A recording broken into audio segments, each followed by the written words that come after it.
Hi students, and welcome to the small lecture, Introduction to Teaching. I've been a teacher for many years. I taught in a K-12 classroom. I taught all the way from actually preschool all the way to 8th grade.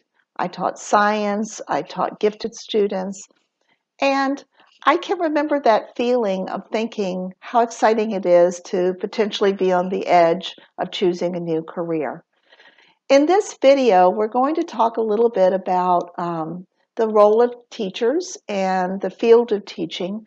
And as we're talking, I want you to start to think about why it is you might be interested in becoming a teacher. Like with any other career, being a teacher has its good points and its bad points. We call it the good news and the bad news. Probably one of the first things you think about when you think about the field of teaching is teachers talking about how little they make. There is some truth to that. A lot depends on the area that you live in. Geographically, the Northeast is one of the better places that you can live in terms of salary. Teachers in the Northeast get paid more. They tend to accrue more benefits the longer they stay, excuse me, in a position. But the bad news is that teaching still lags behind other professions. You don't generally go into teaching to make a vast amount of money. If you want to do that, you probably go and be a financial analyst on Wall Street. It is a recognized profession, and people tend to recognize the value of it. Especially now in this time of COVID, when so many parents are finding out what it's like to be teachers in their own homes. And yet, despite that, there is still this perception among the public that it is slightly inferior to other professions. For example, to other professions such as a doctor or a lawyer. I'm not saying I agree with that, but just that there is that perception. Of course, one of the big reasons that many of us go into teaching is the excitement of working with youth, with children. We enjoy them. We want to be around them, and that's almost a prerequisite for a calling to the profession. In the classroom, that can be a little bit of a bad news because you do go large portions of your day without seeing another adult. And so you start to feel like you're living in a world of children. So make sure you really appreciate and want to be around children. Students appreciate us, and you will be the recipient of many cards and flowers and love notes, perhaps, if you're teaching the little ones. However, sometimes you can get little recognition from the adults in your professional life. Parents, for example, you might have a difficult time relating to, especially if their child is experiencing difficulties in the classroom. It's a very intellectually stimulating field. You're constantly having to think and be on your toes. If you're a good teacher, you're constantly reflecting on what's going on in the classroom and getting better. But there is a lot of repetition. So your days will pretty much be scheduled in very similarly. You'll always do opening bell at 9 o'clock, for example, and then you'll be on to the language arts block. So there is a lot of repetition. Some people like that. Some people find it frustrating. There is a lot of creativity embedded in the field, even today. Probably less so than in the past because teachers' moves are scripted more than they ever were, but you always find ways to introduce your personality, your tone, and more into the classroom. Again, though, there is a lot of repetition and routine. The best teachers feel like they're making a difference, and this is the really good side of teaching. I am still Facebook friends with some of my students 20 years later. They keep up with me. I'm very proud of them. I've been responsible for some of their life changes and life directions. Students have gone into science and the study of science because I was a science teacher. But it does tend to wear you down over time, and so The longer you're in the profession, the more risk you are of losing your idealism. And you probably can remember teachers that were just putting in time and really weren't happy about their jobs. So some of the good news and the bad news of becoming a teacher. When you ask teachers why did they go into teaching, the largest number, 71%, say they desired to work with young people, followed by they felt it had a value or significance to society. Perhaps, especially for high school teachers, they were interested in the subject matter. Maybe they remembered their own teacher. 31% said they were influenced by a teacher in elementary or secondary school. I remember 2 teachers that influenced me, one in second grade and one in high school. And then maybe there are teachers in your family and there's an influence of family. So these are some of the reasons teachers go into teaching. And I want you to challenge you to think about where you fit in this chart. Teachers teach in lots of different places all over. The largest percentage of teachers, 31%, teach in the city, but you do have a lot of teachers teaching in the suburbs. That's the purple area, 26%, followed by rural, 23%, and small towns, 19%. So fairly evenly distributed. When you ask the public what they think about teachers and how much they trust certain professions, only doctors score higher and only slightly higher than teachers. You can see we're very near the top. When you ask teachers how satisfied they are with their role, is it work that they love to do? 96% of experienced teachers say they love to do this work. Now, there is a drop-off that occurs. People get into the field and then they leave the field kind of at the 5-year mark.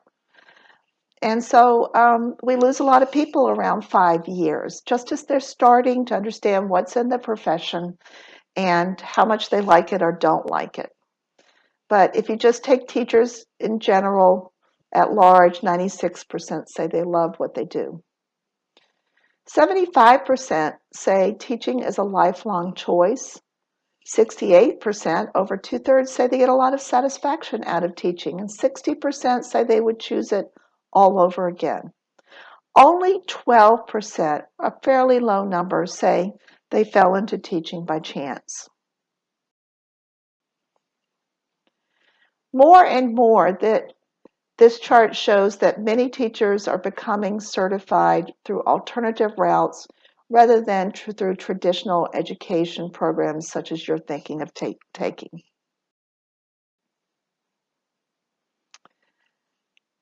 This chart shows 2 different things, 2 different perspectives. The lighter bars show the percent of teachers who agree with the experience. With the statement on the x-axis of the bar chart, and the light blue shows more experienced teachers. So you can look and say, so for example, on the far right, if you look under the x-axis, there's a statement, ability to teach the subject matter. When teachers began teaching, they said only 44% said that they agreed with that statement, that they know how to teach their subject matter. Whereas later, as they became more experienced, 93% agreed with that statement. Only 35% of beginning teachers agreed that they knew how to organize instruction, whereas 85% of more experienced teachers agreed with that. 27%, that's pretty low, agreed that they knew how to manage a classroom, whereas 84% agreed that they knew how to manage a classroom. 44% said they knew how to deal with fellow teachers, as opposed to 84% of more experienced teachers. 39% said that they could motivate students of beginning teachers, whereas 78% of experienced teachers said they could. 25% of beginning teachers, that's fairly low, said they knew how to manage classroom discipline, whereas 78% of more experienced teachers. 26%, another low one, said they knew how to manage their time, whereas 77% of the more experienced teachers knew. And finally, a little less than a third, 32%, said they knew how to deal with administration, their principals, their assistant principals, superintendents, whereas 73% of more experienced teachers knew that. I think what we can take from this overall chart is that competence does come with experience. So if you go through our program and you become certified and you get your first job, you don't quite know what's going on. I encourage you to remember this chart. It's a developmental thing, teaching is, and you become more comfortable with it and more nuanced and experienced with it over time. Let's shift gears for a little bit and think about what might be the purpose of education. And we could largely divide this into three big areas. A big one is qualification. We are teaching students skills and content knowledge that will qualify them to one day go out and assume their place in the working world. They need to know how to learn to read. They have to do some math. They have to be able to think critically. These are all the areas that we call qualification. Socialization is also an important part of teaching. We have to be able to socialize them so that they take their place with their colleagues, learn how to get along, learn how to develop friendships, learn how to have professional working relationships. So this is also a part of teaching that we either teach explicitly through our classroom management and discipline or implicitly by the way we model ourselves. Finally, subjectification is that whole area where we're encouraging students to find out who they are, what they can become, to explore their pathways.